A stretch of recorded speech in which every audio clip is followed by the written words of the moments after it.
माला है। क्या है? विश्व की सबसे प्राचीनतम पर्वतमालाओं में से एक पर्वतमाला है अरावली पर्वतमाला। तो सबसे पहले पूछा जाता है कि सबसे पहले किस भौतिक विभाग का निर्माण हुआ।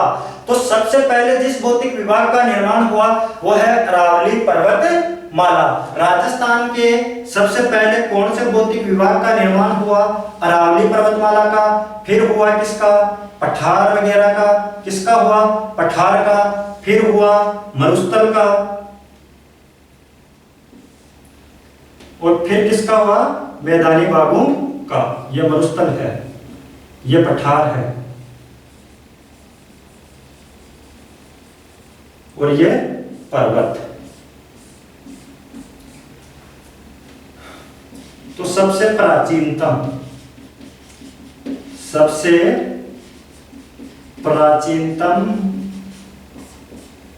भौतिक विभाग, सबसे प्राचीनतम भौतिक विभाग कौन सा है? अरावली। ये क्या है? अरावली।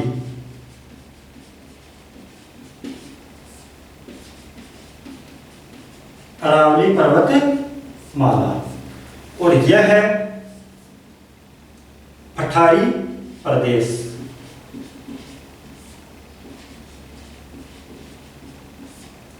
यह है मरुस्थल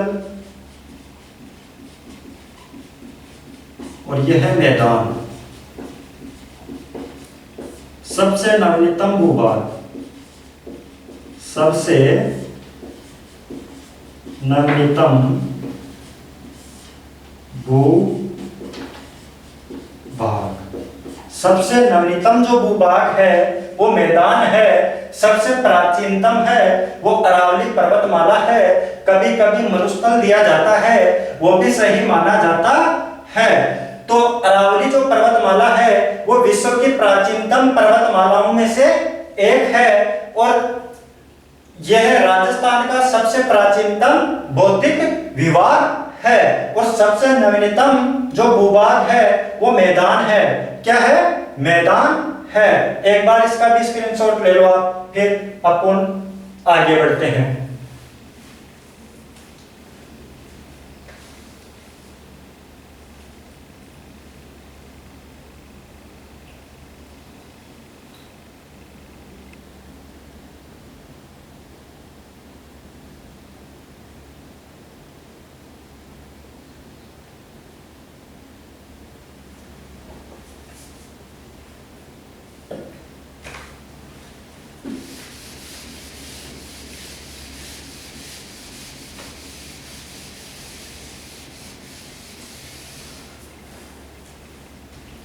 राजस्थान के 4 भौतिक विभाग देख रहे थे अपन। राजस्थान के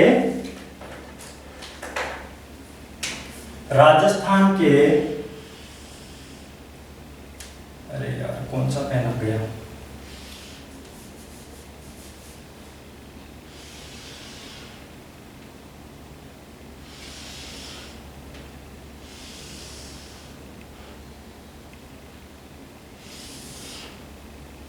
यह है अरावली पर्वतमाला।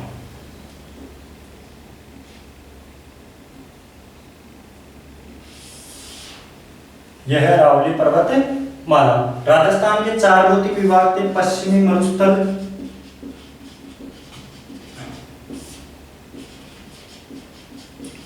अरावली, पूर्वी मैदान और दक्षिणी पूर्वी पठारी प्रदेश। राजस्थान के कितने भौतिक विभाग है? 4। राजस्थान के कितने भौतिक विभाग है? 4। अब उनमें से सबसे पहले हम जो भौतिक विभाग पढ़ने जा रहे हैं, जिसका अध्ययन करने जा रहे हैं वो है पश्चिमी मरुस्थल। क्या है? पश्चिमी मरुस्थल। पश्चिमी मरुस्थल के बारे में अपन इसकी स्थिति, विस्तार, इसकी विशेषताएं, यहाँ पे बनने वाले बालू का स्तूप, यहाँ की अन्य महत्वपूर्ण विशेषताएं, जलपट्टियां, पेवना सांप और भी तमाम प्रकार की जो विशेषताएं हैं पश्चिमी मरुस्थल की, उनको सबका आज अपन क्या करेंगे? अध्ययन करेंगे। फिर उसके बाद में पूर्वी मैदान, दक्षिण पूर्वी पठारी प्रदेश, इनको अपन जानेंगे।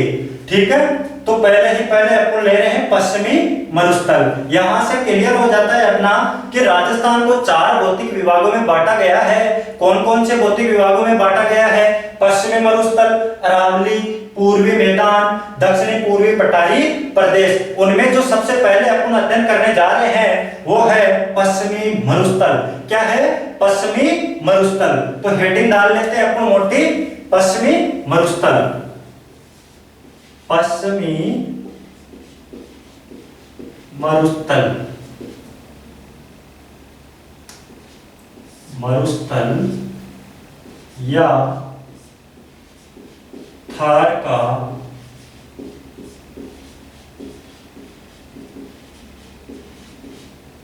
मरुस्थल या थार का मरुस्थल, इसके बारे में जानेंगे।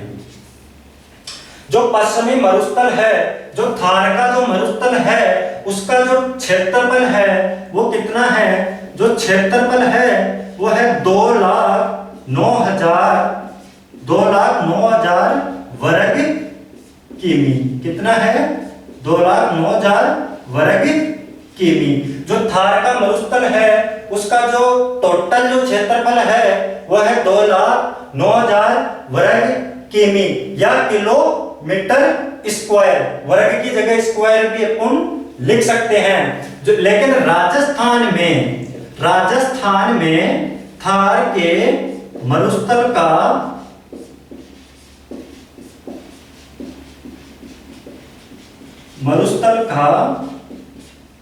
क्षेत्रफल 1,75,000 किलोमीटर स्क्वायर है। कितना है? 1,75,000 किलोमीटर स्क्वायर। कितना है? 1,75,000 किलोमीटर स्क्वायर। जो थार का मरुस्थल है वो केवल राजस्थान में ही विस्तृत नहीं है, केवल इंडिया में ही नहीं फैला हुआ है। ये इंडिया के बाहर पाकिस्तान के सिंध और पंजाब प्रांत तक और भारत के राजस्थान के अलावा 3 राज्यों में भी फैला हुआ है। राजस्थान, गुजरात, हरियाणा व पंजाब, 4 राज्यों में थार का मरुस्थल फैला हुआ है। भारत के कितने राज्यों में थार का मरुस्थल फैला हुआ है? 4 राज्यों में, जिसमें सबसे ज्यादा जो क्षेत्रफल आता है वो राजस्थान का आता है। और राजस्थान में थार के मरुस्थल का जो क्षेत्रफल है, वो है 61.11%। कितना है? 61.11% भूभाग पर रेगिस्तान है। राजस्थान में 61.11% भूभाग पर क्या है? रेगिस्तान है। और रेगिस्तान भारत में 4 जिलों में थार का मरुस्थल विस्तृत है, फैला हुआ है। कौन कौन से राज्यों में? एक तो राजस्थान में, हरियाणा में,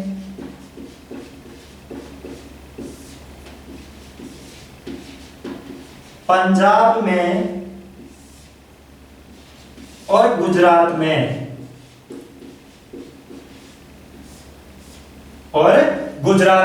इन चारों राज्यों की अगर बात करें तो जो सर्वाधिक जो क्षेत्रफल है थार के मरुस्थल का, सर्वाधिक जो क्षेत्रफल है वो राजस्थान में है। सर्वाधिक क्षेत्रफल थार के मरुस्थल का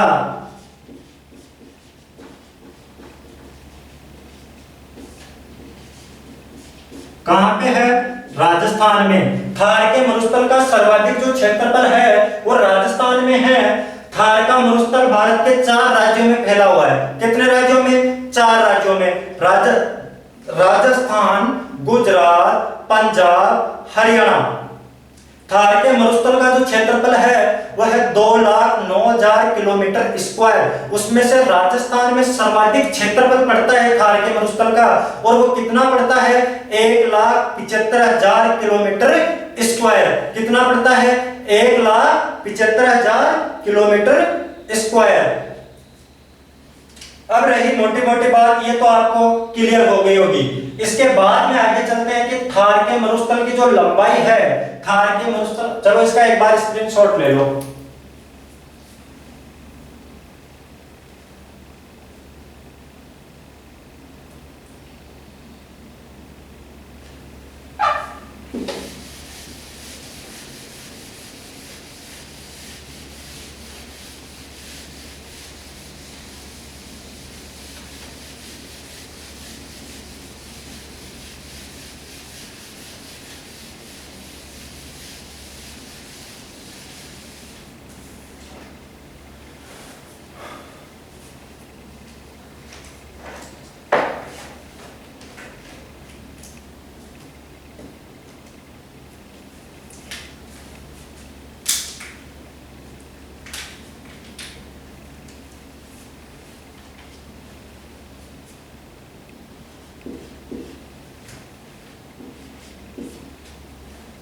पेन क्यों नहीं चलता यार?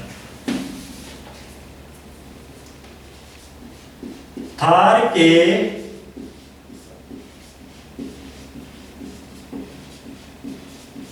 मरुस्थल का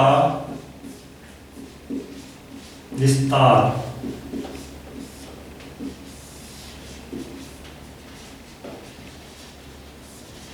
लंबाई है 644 किलोमीटर, चौड़ाई है 360 किलोमीटर, और जो समुद्र तल से जो औसत ऊंचाई है थार के मरुस्थल की, वो है 200 से 300 मीटर औसत ऊंचाई।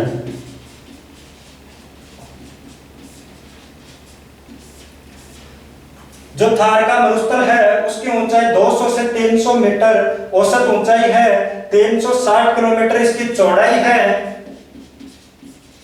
क्या है दोस्तों? चौड़ाई कितनी? 360 किलोमीटर, और जो इसकी लंबाई है वो है 644 किलोमीटर। थार के मरुस्थल की जो लंबाई है 644 किलोमीटर, जो चौड़ाई है 360 किलोमीटर, औसत ऊंचाई है 200 से 300 मीटर। इसकी जो औसत ऊंचाई है वो कितनी है? 200 से 300 मीटर। कितनी है? 200 से 300 मीटर। अब आगे बात करते हैं जो थार का मरुस्थल है, थार का जो मरुस्थल है, थार का मरुस्थल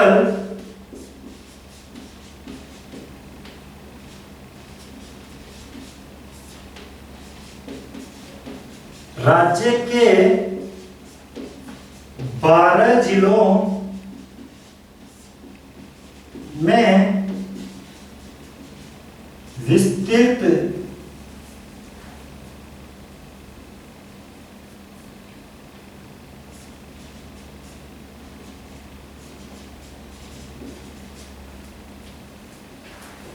थार का मरुस्थल राज्य के 12 जिलों में विस्तृत है।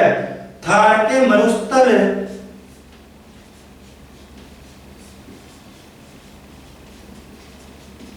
थार के मरुस्थल में विश्व के अन्य मरुस्थलों की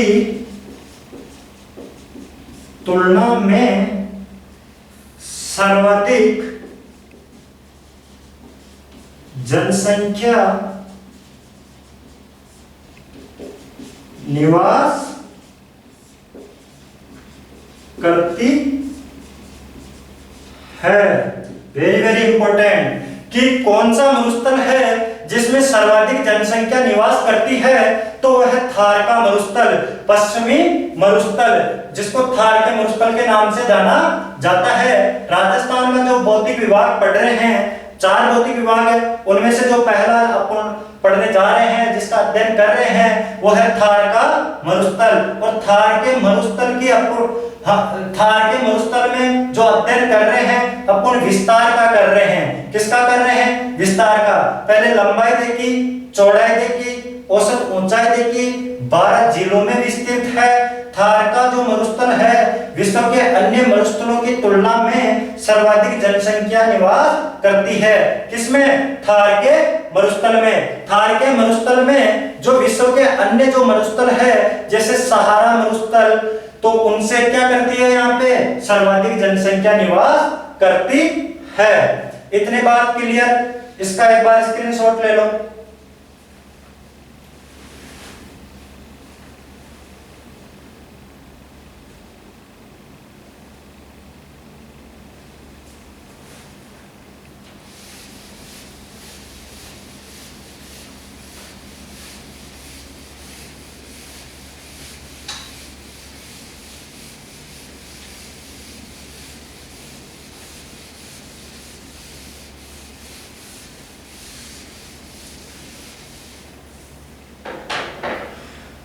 थार के मरुस्थल में विश्व की सर्वाधिक जनसंख्या निवास करती है, यह बात तो अपन ने जान ली।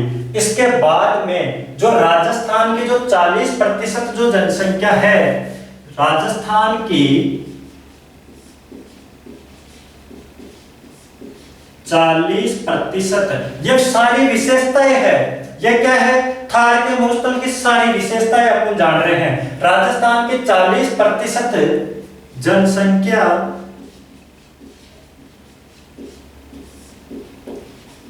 थार के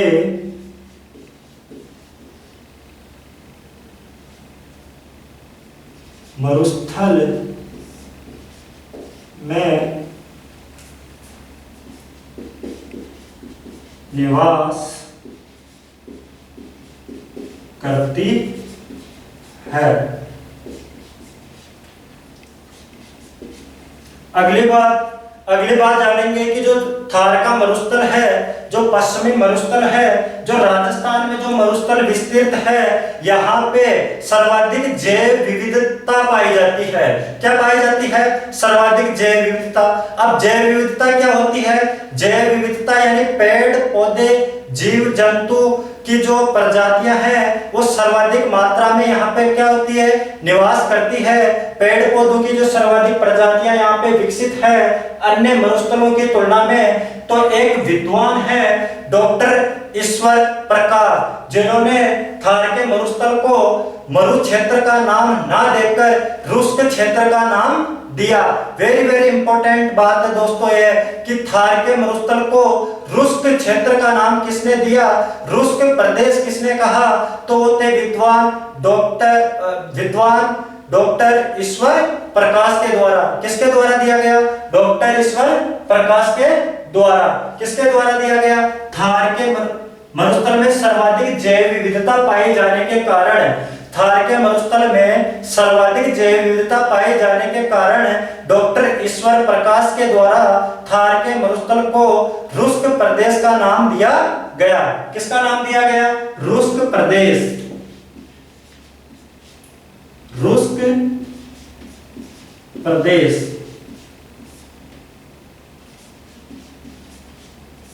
नाम डॉक्टर ईश्वर प्रकाश ने दिया। कारण सर्वाधिक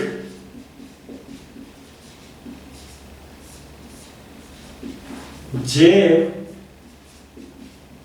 विविधता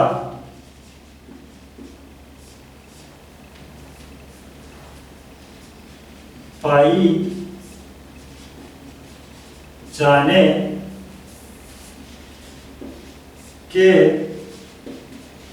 कारण, सर्वाधिक जैव विविधता पाई जाने के कारण डॉक्टर ईश्वर प्रकाश ने जो थार का मरुस्थल है उसको मरु प्रदेश का नाम ना देके रुस्क प्रदेश का नाम दिया।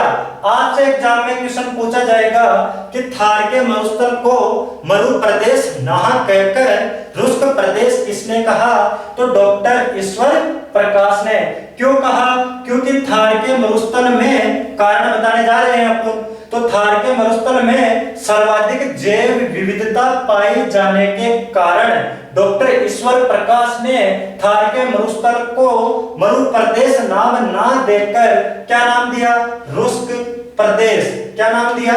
रुस्क प्रदेश। रुस्क का मतलब सूखा प्रदेश, यानी यहाँ पे पानी की कमी है लेकिन जैव विविधताओं की कमी नहीं है। इसको देखते हुए इन्होंने मरुस्थल को, यहाँ इस क्षेत्र को, इस भूभाग को मरुस्थल ना बताकर क्या बताया? रुस्क प्रदेश बताया। इतने बात क्लियर हो जानी चाहिए दोस्तों, इतने बात क्या हो जानी चाहिए? क्लियर हो जानी चाहिए। अब आगे का जो पॉइंट आता है, ये विशेषताएं जान रहे हैं अपन। ये क्या जान रहे हैं? विशेषताएं। ये क्या पढ़ रहे हैं अपन? थार के मरुस्थल की विशेषताएं। विस्तार अपन ने देख लिया, अब विशेषताएं अपन देख रहे हैं कि थार का मरुस्थल आखिरकार कौन कौन सी विशेषताएं लिए हुए है। तो अगली जो विशेषता है वो है कि यहाँ पे जो वनस्पति पाई जाती है, थार के मरुस्थल में जो वनस्पति पाई जाती है उसका नाम है जीरोफाइट। क्या है? जीरोफाइट या मरुविद। क्या है? मरुद्विद वनस्पति।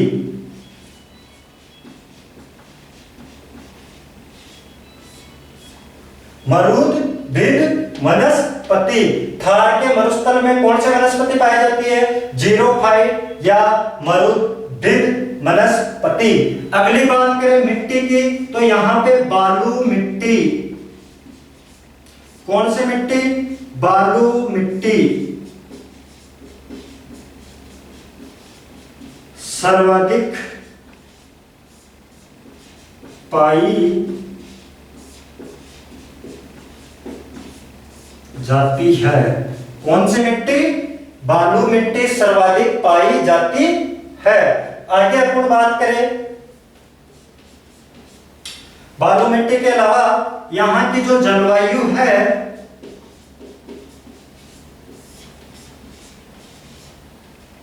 शुष्क व अर्ध शुष्क प्रकार की है। कौन से प्रकार की है? शुष्क व अर्ध शुष्क प्रकार की है। कौन से प्रकार की है जलवायु? शुष्क व अर्ध शुष्क। तो एक बार इसका स्क्रीनशॉट ले लो आप।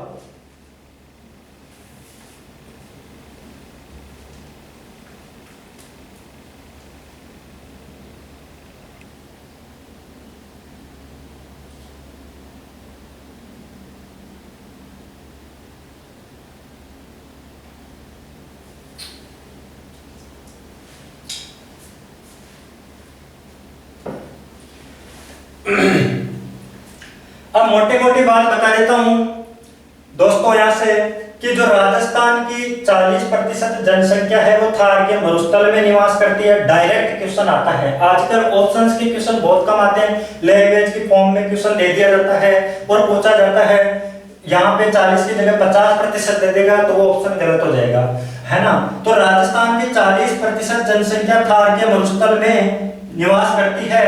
रुस्क प्रदेश के नाम से कौन से मरुस्थल को जाना जाता है? थार के मरुस्थल को जाना जाता है। नाम किसने दिया? डॉक्टर ईश्वर प्रकाश ने दिया। क्यों दिया? क्योंकि यहाँ पे सर्वाधिक जैव विविधता पाई जाती है, इस कारण इसको रुस्क प्रदेश का नाम डॉक्टर ईश्वर प्रकाश के द्वारा दिया गया। जैव विविधता का मतलब क्या होता है? यहाँ से जैव विविधता का मतलब होता है, क्या होता है कि वनस्पतियों की संख्या सर्वाधिक, जीव जंतुओं प्राणियों की संख्या क्या है? यहाँ पे सर्वाधिक मात्रा में पाई जाती है। वनस्पतियां और जीव जंतु यहाँ पे क्या है? सर्वाधिक मात्रा में पाए जाते हैं। तो जैव विविधता क्या है? सर्वाधिक है। इसलिए डॉक्टर ईश्वर प्रकाश ने क्या कहा? रुस्क प्रदेश कहा। यहाँ पे जो वनस्पति मिलती है वो जीरोफाइट मरुदबीज वनस्पति मिलती है, बालू मिट्टी सर्वाधिक मात्रा में पाई जाती है, और जलवायु कौन सी है? शुष्क व अर्ध शुष्क प्रकार की जलवायु यहाँ पे पाई जाती है। और वायु अपर्दन, एक पॉइंट और लिख लो, जो वायु अपर्दन है, वायु अपर्दन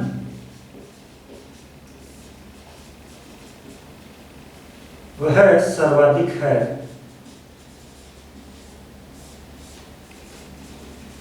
अब सर्वाधिक से मतलब क्या है? आपसे पूछा जाएगा कि राजस्थान के कौन से भौतिक विभाग में वायु अपर्दन सर्वाधिक होता है, तो वह राजस्थान है। कौन सा भौतिक विभाग है? राजस्थान। इसलिए पॉइंट यहां पे नोट करना जरूरी था कि वायु अपर्दन सर्वाधिक, वायु अपर्दन सर्वाधिक है। किसका? कौन से भौतिक विभाग का वायु अपर्दन सर्वाधिक है? तो वह है थार के मरुस्थल का।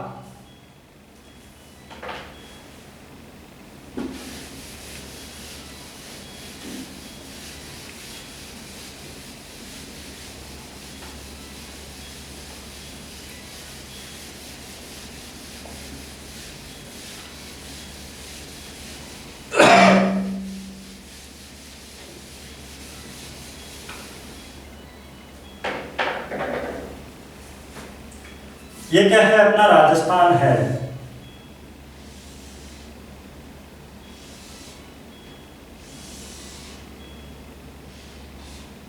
ये थार के मरुस्थल की विशेषताएं देख रहे हैं अपन, ठीक है। तो ये अपना क्या है? राजस्थान। और राजस्थान में ये क्या है? अरावली पर्वतमाला। ये क्या है? अरावली पर्वतमाला। तो यहां पे तो क्या है? पश्चिमी मरुस्थल, ये अरावली है।